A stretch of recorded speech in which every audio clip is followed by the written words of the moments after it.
आजिर Sudeshna news portal रे नाम लेखा को नहीं विद्यालय रे सृष्टि हला अप्रीतिकर परिस्थिति। पुरी जिला कोणास ब्लॉक अंतर्गत गड़बड़पुटु पंचायत रे थिबा बारदा बादलपुर हाई स्कूल रे चलीथिला प्रधान शिक्षकक दबदबा। जानी सुनी बंद कर दिया जाउथिला अष्टम श्रेणी पिलांकर नाम लेखा, जहा फल रे पिलांकर अभिभावक माने तीव्र असंतोष व्यक्त करथिले, जहा द्वारा बारदा ग्रामर जम्बेश्वर जेना स्वर उत्तोलन पूर्वक काहेकि होई परिनी बोली प्रश्न करथिले, किंतु विद्यालयर प्रधान शिक्षक तांको कथा को कर्णपात न करी अजथा जुक्ति भियाइथिले। विशेष सूत्ररु प्रकाश जे प्रधान शिक्षक रमेश चंद्र बड़जेना जाति रे खंडायत थिबा बेले मिथ्या प्रमाण पत्र प्रदान करी ब्रह्मपुर रे सिविल कास्ट दर्शाई बीडी एडमिशन करथिले। एही कारणरु डीपीआई एएसई बीडी कॉलेज चिट्ठी नंबर 70 रे 2023 जनवरी 19 रे एडमिशन कैंसल करथिले एवं डिसेंबर 8 तारिख 2023 रे बड़जेनांकर बीडी डिग्री विथड्रॉ करथिले। सरकारी नियम अनुसार यह एक दंडनीय अपराध। एथिरो जणा पडुछि कि प्रधान शिक्षक सरकार को ठकीचंती। खाली एतिकी नहे, विद्यालय को भांगी देवार मसुदा मध्य खोजुथिले ये पुणी जणे शिक्षक।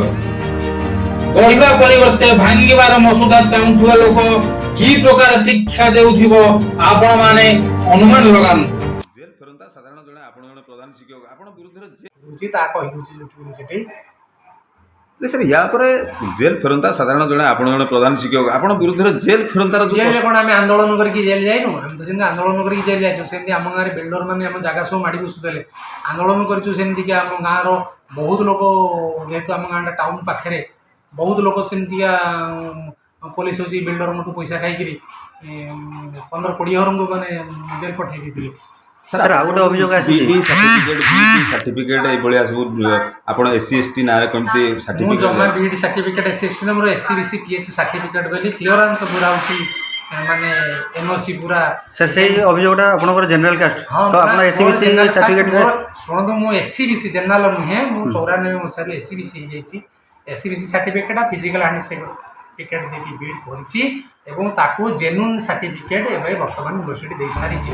एही घटना को नै जम्बेश्वर जेना गोष्ठी शिक्षाधिकारी जिला शिक्षाधिकारी जिलापालंको अभियोग शुणाणी प्रकोष्ठ रे अभियोग दाखल सहित मुख्यमंत्री अभियोग प्रकोष्ठ रे अभियोग करिथिले।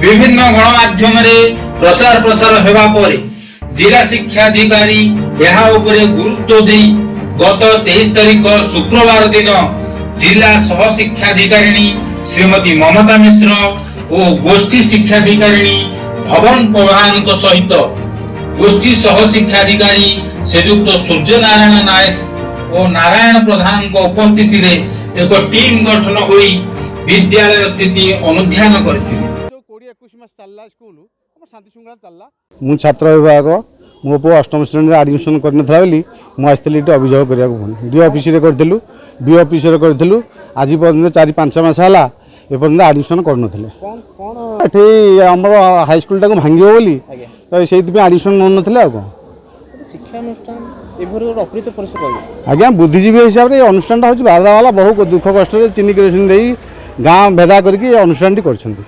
कला भितरे से शिक्षकर सर्टिफिकेट जाल एसटी रे जतले सर्टिफिकेट करिछि ताकू तार यूनिवर्सिटी ता सर्टिफिकेट कैंसिल करछि ता एडमिशन कैंसिल करछि ताकू देव महाशय सस्पेंड करके 19-20 मास काल रखिथिले।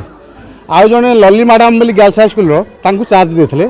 सी जो 20-21 मास चलला स्कूल हम शांति शृंगार चलला रिजल्ट भी भलो हेतला। ये बे वर्षला आसीबेरु अष्टम ए वर्ष एडमिशन न ना कया कथा मु एठी अनुष्ठान भांगी देबी मु जीबी। ए विषय का अभियोग करते ए विषय अभियोग कलेक्टर करजु डीएम को करजु बीएम को करजु डायरेक्टर को करजु चीफ मिनिस्टर ग्रीवांस भी करजु सब जन तार अभियोग रिजल्ट आज एडीओ आछंती बीएम महाशय भी आछंती आज जाइथिलु गत बुधवार जाइथिलु गला पर आज पठेइछंती ग्रीवेंस रे कथा पठिए आज्ञा ग्रीवांस पठेइथिले भी तांको सांबादिक को ସେ ଆସିଥିଲେ କ'ଣ ବୁଝିକି ଯାଇଥିଲେ ଆଉ ତା ଉତ୍ତର କିଛି ଆମକୁ ଦେଇନଥିଲେ। କୋଉ ଭଳି ଆପଣ ଗୋଟେ ଦେଖୁ ହେଡ଼ମାଷ୍ଟର ଯେପର୍ଯ୍ୟନ୍ତ ଏଠି ଅଛି ସେ କମିଟି କରାଇଦେବନି, ତାର ନିଜର ଲୋକ ଦେଖି ଯାହା ବିନା ଛାତ୍ର ଅଭିଭାବକଙ୍କୁ ଧରି ସିଏ ଏଠି କମିଟି କରୁଛି। ଶିକ୍ଷା ଷ୍ଟାଫ୍ ବି ଜାଣୁନାହାନ୍ତି କମିଟି ହେବା କି ଛାତ୍ର ଅଭିଭାବକ ଜାଣୁନାହାନ୍ତି, ବିନା ଛାତ୍ର ଅଭିଭାବକରେ ସେ କମିଟି କରିଛି। କୋଉ ଭଳି ଆପଣ ଆମେ ନିଯୁକ୍ତି ହେଉଛୁ ଏଠୁ ସେ ମହାଶୟଙ୍କର ଯେଉଁ ସାର୍ଟିଫିକେଟ୍ ରଦ୍ଦ ହେଇଛି ସେ ମହାଶୟଙ୍କୁ ଅନ୍ୟତ୍ର ନିଅନ୍ତୁ, ନଚେତ ନାହିଁ ଆଉ କାହାକୁ ଚାର୍ଜ ଦିଅନ୍ତୁ। ଆମ ଅନୁଷ୍ଠାନଟା ଏଠି ଶିକ୍ଷକ ଅଭିଭାବକ ଓ ଉପରିସ୍ଥ ଅଧିକାରୀଙ୍କ ମିଳିତ ସହଯୋଗ ଦ୍ୱାରା ପ୍ରାୟ 2 ଘଣ୍ଟା ଧରି ଅନୁଷ୍ଠିତ ହୋଇଥିଲା ବୈଠକ। ଏତିକି ବେଳେ କିଛି ଅସାମାଜିକ ବ୍ୟକ୍ତି ଅନଧିକାର ପ୍ରବେଶ କରି ହୋହଲ୍ଲା କରିବା ସହିତ ଶାଳୀନତା ଭୁଲି ଅଶାଳୀନ ଭାଷାରେ ପ୍ରଚଣ୍ଡ ଗାଳିଗୁଲୁଜ କରିଥିଲେ। ସେତେବେଳେ ଶ୍ରେଣୀ ଗୃହରେ ଛାତ୍ରଛାତ୍ରୀମାନେ ଅଧ୍ୟୟନରତ ଥିଲେ।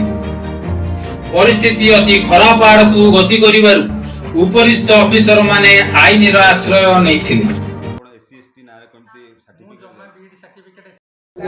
ଅଘଟଣଟି ଘଟିଥିଲା ତା ଉପରେ କ'ଣ ବାର୍ତ୍ତା ରଖିବେ ଏବଂ କେତେ ପିଲା ଆଡ଼ମିସନ୍ ପାଇଁ ଥିଲେ ଆଉ କେତେ ବର୍ତ୍ତମାନ ଆଡ଼ମିସନ୍ ହେଲେ? ହଁ, ଆମର ଏଇ ବରଦା ବାଦଲପୁର ସ୍କୁଲରେ ଅଷ୍ଟମ ଶ୍ରେଣୀରେ 24 ଜଣ ପିଲା ଆସିକି କ୍ଲାସ୍ କରୁଥିଲେ ଏବଂ ସେମାନଙ୍କ ଭିତରୁ ଆଜି 10 ଜଣଙ୍କର ଆଡ଼ମିସନ୍ କରାଗଲା।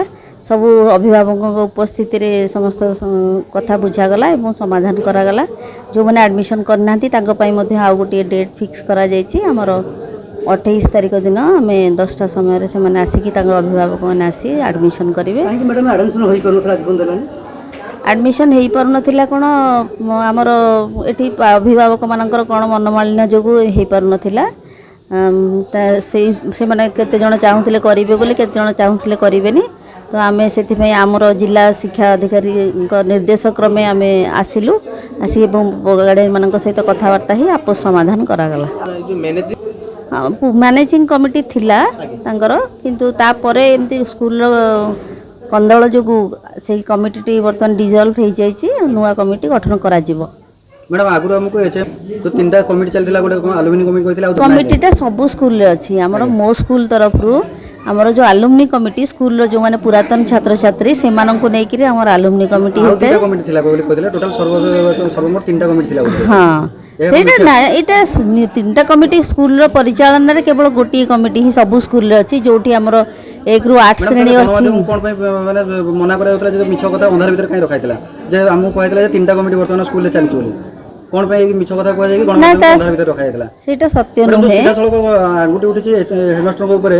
ଏଇ ସ୍କୁଲର ପ୍ରଧାନ ଶିକ୍ଷକ ଯିଏ ଅଛନ୍ତି କ'ଣ ସତରେ ତାଙ୍କ ଉପରେ ଆଙ୍ଗୁଠି ଉଠିଛି? ତାଙ୍କୁ ହଁ ନାଇଁ, ତାଙ୍କ ସହିତ ଆମେ ବି ଆଲୋଚନା କରିଛୁ। ସେ ଯାହା ବି ଅସୁବିଧା ହେଇଛି ସେ ସବୁ ଗୁଡ଼ିକ ଆଗକୁ ଯେଭଳି କଣ୍ଟିନ୍ୟୁ ନ କରେ ସେଥିପାଇଁ ସେ ଚେଷ୍ଟା କରିବେ ଏବଂ ତାଙ୍କର ଷ୍ଟାଫ୍ମାନଙ୍କ ସହିତ କିଭଳି ସହଯୋଗ ରଖିକି ପିଲାଙ୍କ ପାଇଁ କେମିତି ଆମେ ଭଲ କାମ କରିବୁ, ପିଲାଙ୍କ ପାଇଁ କେମିତି ସହଯୋଗ ରକ୍ଷା କରିବୁ, ଯେମିତିକି ପିଲାମାନଙ୍କର କିଛି ଅସୁବିଧା ନ ହେବ, ସେଥିପାଇଁ ଆଜି ସବୁ ପ୍ରକାରର ଆଲୋଚନା କରାଯାଇଛି। ମ୍ୟାଡ଼ାମ୍ କିଛି ବାହାର ଲୋକ ତ କ'ଣ ରଖିବେ ତାପରେ? ସେଇଭଳି ଲୋକଙ୍କୁ ତ ଆମେ ଭିତରକୁ ପ୍ରବେଶ କରେଇ ଦେଇନାହୁଁ ଏବଂ ତାଙ୍କୁ ବି ଆମେ ପୋଲିସର ସହାୟତା ନେବା ମଧ୍ୟ ଚେଷ୍ଟା କରିଛୁ ଯେ ଯେମିତି ସେମାନେ ଆସିକି ସବୁ ଅଶାନ୍ତି ପରିସ୍ଥିତିକୁ ଦୂର କରିବେ।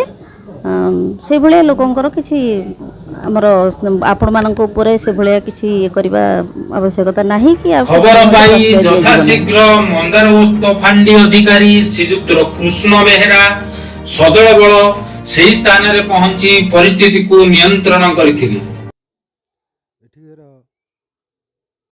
ପ୍ରଧାନ, ମୁଁ ବିଓ ସତ୍ୟବାଦୀ। ଆମର ବରଦା ବାଦଲପୁର ହାଇସ୍କୁଲରେ 8ମ କ୍ଲାସରେ ଆଡ଼ମିସନ୍ ହେଇପାରିନଥିଲା କୌଣସି କାରଣବଶତଃ, ଯେହେତୁ ଡିଓ ସାର୍ଙ୍କୁ କାରଣ ଆଡ଼ମିସନ୍ କରିପାରିନାହାନ୍ତି। ଡିଓ ସାର୍ ତାର ଅର୍ଡ଼ର କଲେ ଯେ ଆପଣ ଆଡ଼ମିସନ୍ କରନ୍ତୁ। ହେଡ଼ମାଷ୍ଟର ଆଡ଼ମିସନ୍ କରାଉନାହାନ୍ତି ବୋଲି କମ୍ପ୍ଲେନ୍ ଆସିଥିଲା। ହେଡ଼ମାଷ୍ଟର କହିବା କଥା ଯେ ଏଠି ଗାଁ ଲୋକ ବା କମିଟି ମେମ୍ବର ମାନେ ଆମେ ଡିସାଇଡ଼୍ କରିଥିଲୁ ଯେ ଏଠି 8ମ କ୍ଲାସ୍ ଆଡ଼ମିସନ୍ ହେବନି, ଯେହେତୁ ଇନଫ୍ରାଷ୍ଟ୍ରକ୍ଚର ସ୍କୁଲର କମ୍ ଅଛି, ତେଣୁ ଆଡ଼ମିସନ୍ ଏଠି କରାଯାଇ ପାରିବ ନାହିଁ। ସେ ଲୋକମାନଙ୍କ ମତାମତ ନେଇଥିଲେ, କିନ୍ତୁ କିଛି ଲୋକ ଚାହୁଁଥିଲେ ଯେ ଆମର ପିଲାମାନେ ଏଠି ଆଡ଼ମିସନ୍ କରନ୍ତୁ। ଯେଉଁମାନେ ଚାହୁଁଥିଲେ ସେମାନେ କମ୍ପ୍ଲେନ୍ ଦେଇଥିଲେ ଡିଓଙ୍କ ପାଖରେ। ତ ଡିଓ ସାର୍ ସେଥିପାଇଁ ଆମକୁ ମୋତେ ଆଉ ଆମର ଏଡିଓ ମ୍ୟାଡ଼ାମକୁ ପଠାଇଥିଲେ। 2 ଜଣ ଯାକ ଆସିକି ଆମେ ଯାହା ଗାର୍ଡ଼ିଆନ୍ମାନଙ୍କ ସହିତ ଉପସ୍ଥିତ ରହିକି ଡିସ୍କସନ୍ କଲୁ। ଡିସ୍କସନ୍ରେ ଯେତିକି ଜଣ ଗାର୍ଡ଼ିଆନ୍ ଆମର ଉପସ୍ଥିତ ଥିଲେ, ବାପା କିମ୍ବା ମା ଯେତିକି ଜଣ ଉପସ୍ଥିତ ଥିଲେ ସେଇମାନଙ୍କର ହିଁ ଆମର ଆଡ଼ମିସନ୍ କରାଗଲା। ଟୋଟାଲ୍ 10ଟି ପିଲା ଆମର ଆଡ଼ମିସନ୍ ଆଜି କରିଛନ୍ତି। କେତେ ସଂଖ୍ୟାର ପିଲା ଥିଲେ ଆଡ଼ମିସନ୍ ପାଇଁ?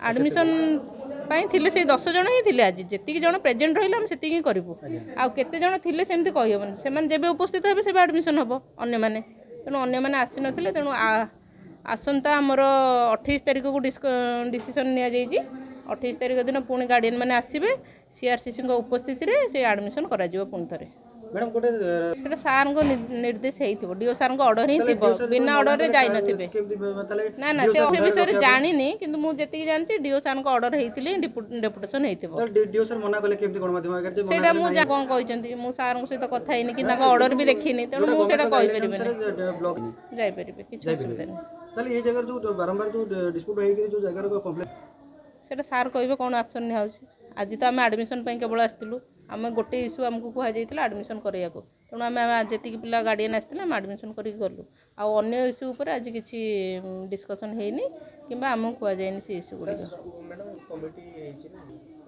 କମିଟି କରିବେ ବର୍ତ୍ତମାନ ଆଡ଼ମିସନ୍ ହେଲା ସେଇ ପିଲାମାନଙ୍କ ଗାର୍ଡ଼ିଆନ୍ ମାନଙ୍କୁ ନେଇ ଆଉ ନବମ ଦଶମ ଗାର୍ଡ଼ିଆନ୍ ନେଇକି ମୁଁ ହେଡ଼ମାଷ୍ଟରଙ୍କୁ କହିଛି ଖୁବ୍ ଶୀଘ୍ର କମିଟି ସେ ଡକେଇବେ